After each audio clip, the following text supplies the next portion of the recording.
It's been going on, as far as I can tell now, it's been going on ever since humanity has been here. It didn't just start in 1949. Lieutenant Colonel Wendelle C. Stevens was one of the world's most renowned UFO researchers. Over 60 years of research, it's completely reversed. I think that the incidence of faking or hoaxing is very, very small, less than 2 or 3%, because it's so hard to do and so hard to carry out. Born in 1923 in Round Prairie, Minnesota, Wendelle enlisted in the U.S. Army in 1941, and in 1942 was then transferred to the Air Corps. He served in the Pacific Theater during World War II. When he returned from the war in 1945, he was reassigned to the Flight Test Division of the Air Technical Service Command at Wright Field, Dayton, Ohio, as a flight test pilot. He also performed desk duties at the Air Technical Intelligence Center, where his job was to supervise a team of language translators reading and classifying the mountains of captured former enemy documents. I was in Wright Field at the Air Technical Intelligence Center when the Roswell crash supposedly occurred. I was not in the need-to-know loop then. I was doing something else. I was screening classified documents from Europe, former enemy documents captured. I had teams of translators doing this.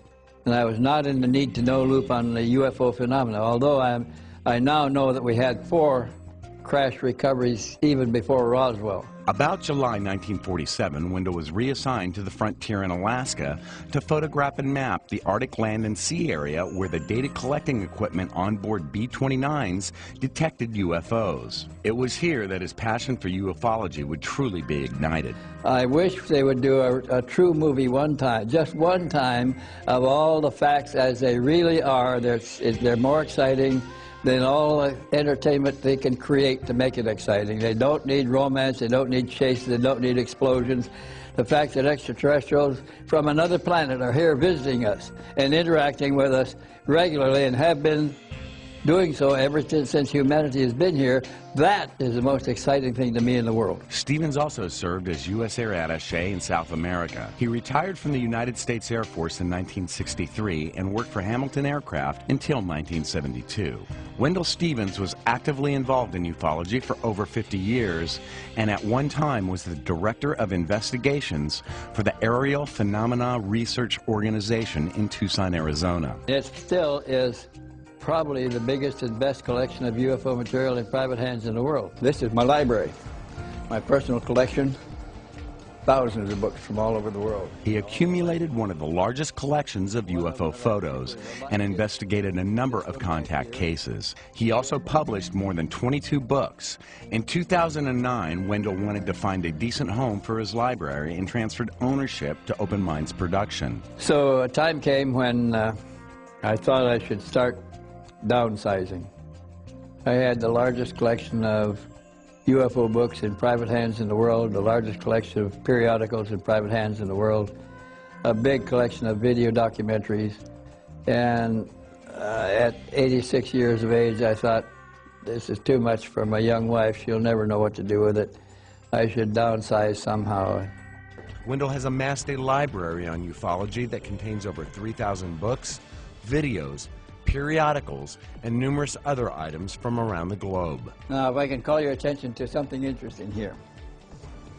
This is the only true image of an alien head. This came from the case in Charleston, South Carolina involving Bill Herman. In the evening, I'd go to the used bookstores in whatever country I was in and buy all the UFO books they had on the shelf. And here are the photographs, actual photographs. These are taken with a dollar camera, a pinhole camera in Hallam, Australia. The Open Minds now has all of my files, all of my books, all of my periodicals, all of my photographs, and all of my video collections. Wendelle's purpose and passion to bring the truth of ufology to the forefront of human consciousness has had an impact that has reached globally.